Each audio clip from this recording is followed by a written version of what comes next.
Or look, a lot of the stuff that we've done behind the scenes as a station has been awesome and overdue, and we're so thrilled with the new lineup and the FM and all that stuff.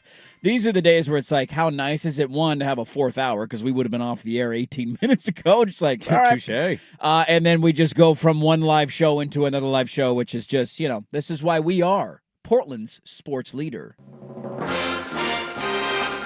The statement from the NBA being released, quote, "We are in the process of reviewing the federal indictments announced today. Terry Rozier and Chauncey Billups are being placed on immediate leave from their teams, and we will continue to cooperate with the relevant authorities. We take these allegations with the utmost seriousness, and the integrity of our game remains our top priority." That is the statement. It should also be noted, too, by the way, I think at the press conference earlier, they said the NBA cooperated with the FBI throughout this, and I don't know how long ago they let the NBA know. I don't know, where it came from. Somebody also bringing up a great point. Shams had the breaking news today, basically right after the arrest happened. Mm-hmm. How did he get that news?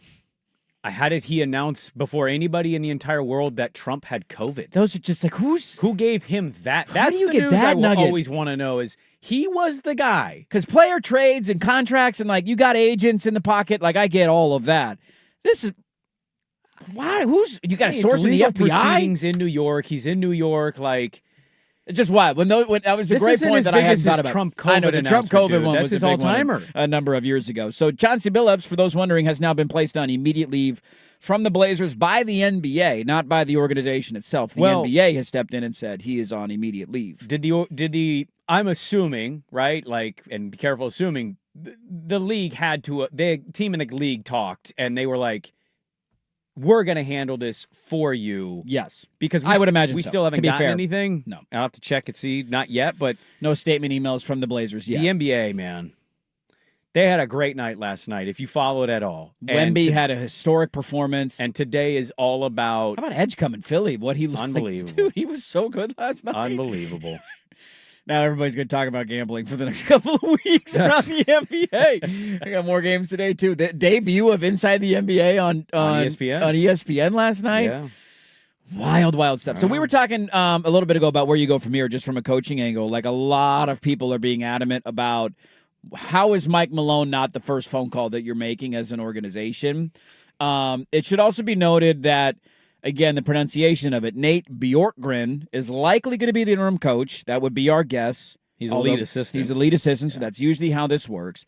His time in Indiana did not go well. He was at Indiana for 1 year as their head coach, and he was essentially ran out of town after a year. His players hated him. He was known as a red ass. He just was not – he did not come in with a good reputation from a personality standpoint, not from a basketball standpoint, but from a personality standpoint. And so just to remind people, that was the label on him after his 1 year in Indy, and now he's been in Portland, obviously. I think he came over last year. He came over in 2023, and then from Toronto as an assistant, and has been here for 2 years now. So this will be his third year with the organization. He's likely going to be the guy, and I think it probably makes the most sense to make him the interim coach for the foreseeable future. I find the timing of it very interesting, and I would be very tempted to find out where is the level of interest from guys who you respect or think might be the right candidate for the job, considering the pieces that you have. And I would have a hard time just naming an interim coach and just saying, okay, that's it, and running out the rest of the season. There's a lot on the line this year in terms of what they're trying to prove and what they're trying to accomplish. There are 81 remaining home games.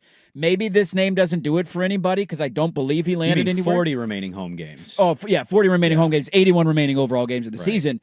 Tom Thibodeau didn't land anywhere, right? Nope. That do anything for you? Well, okay, but this is what we're doing in the NBA, and I totally understand it, and maybe they go the direction. We're just naming the names we know. Not a single person listening or doing the show knew who Mark Daignault was before he ran the Thunder. No. Would you like him? Yeah, I'd also like SGA on my team. That would help, too. Okay, that's fair. He helped develop SGA and that entire nucleus because he was the G League guy who got brought up, and they went through some absolute dog crap to get to where they got to. Seems like a pretty bright dude.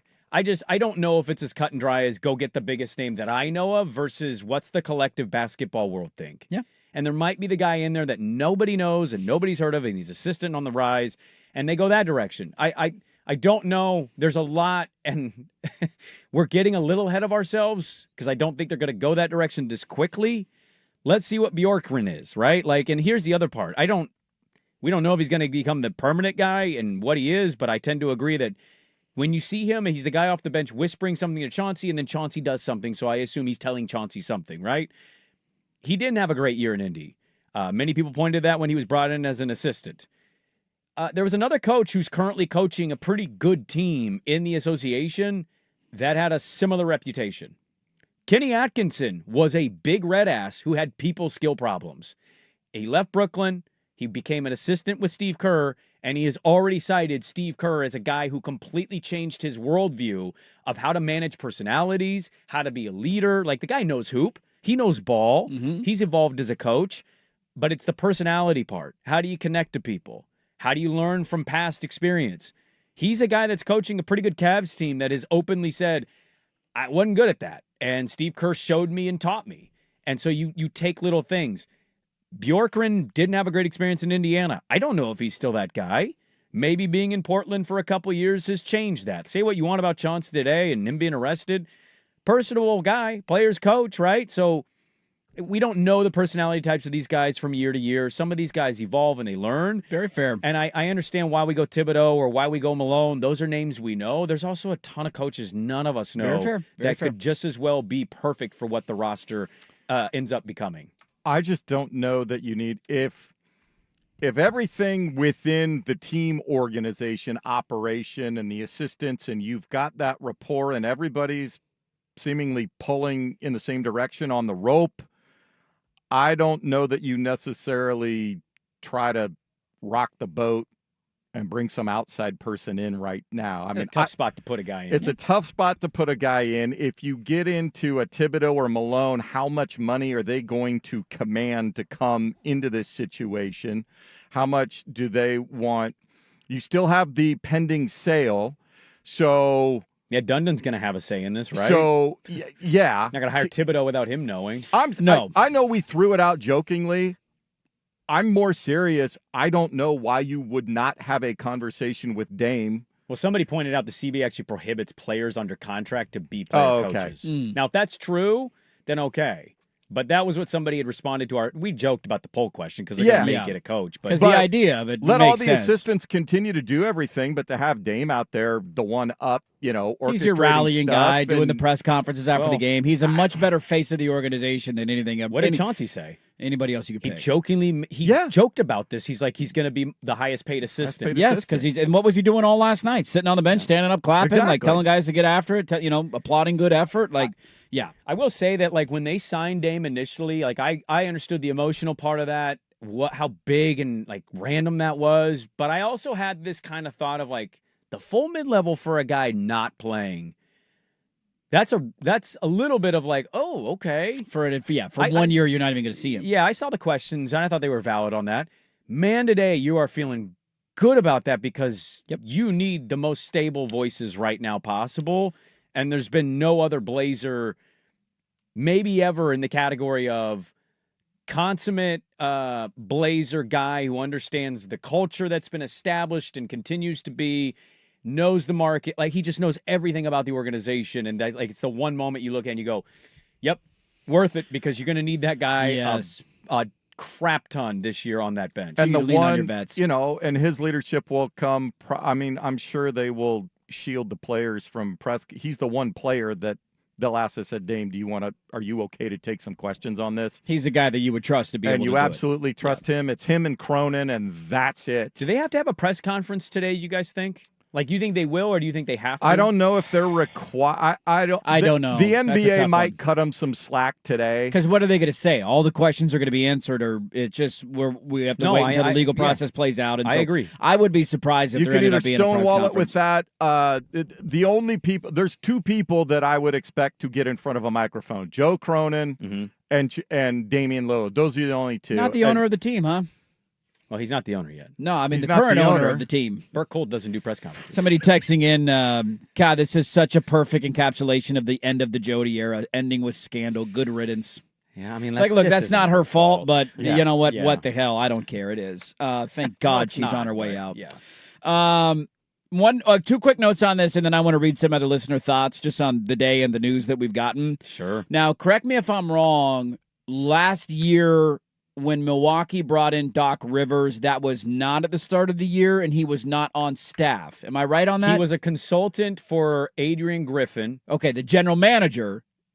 No, Griffin's the coach? he was the head He was the coach. head coach. Okay. Remember, he got fired. But he wasn't on the staff, wasn't he? Was he on the bench? Consultant. Okay. He was paid to give advice on what he's seeing and observing Okay. and passing it to the coach. And then when the coach got fired, They made him the guy. And they're like, did you stab him in the back? Yes. Okay. But he he's still wasn't the coach. sitting on the bench as an No. assistant. He was just a behind the scenes. I thought he was still doing.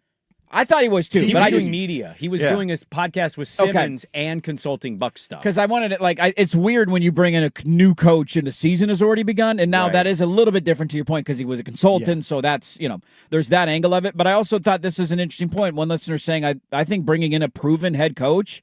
The optics look a lot better right now, and right now the Blazers kind of need that. And so to the point of just where would you want to go, you do have the ability to bring somebody from outside the organization in, and does it help the optics to have somebody who is respected, who's been done it before, who doesn't have any sort of questionable things in their past? And I just wonder from a business standpoint of the pending sale and who's calling the shots and all of those sorts of things. If one of those big names that we've discussed, what it would take for them to commit to it, how much money, how much security. I want a guaranteed, 4 or 5 year deal. Is Tom Dundon willing to sign off on and, that? And next who's signing off on it? Yeah, exactly. So, all right, let's read some thoughts that you guys have. 503-864-6326. We're not going to be able to get to all of them, but I do want to get some listener feedback on this. We'll play some of the sound for you at some point here in the final 30 minutes of the show. There is a Thursday night football game tonight. Are you going to do it? Are you going to do it? I might do it, yeah. I've already locked in the bet personally. I just haven't decided if I want to Sprague the line on it yet. They're just such a weird team. No doubt about it. Both of them are. And it's Thursday night football. It's really stupid to me. Maybe I'm getting lured in by a face card to gamble on this game tonight. Where's Chauncey when you need him?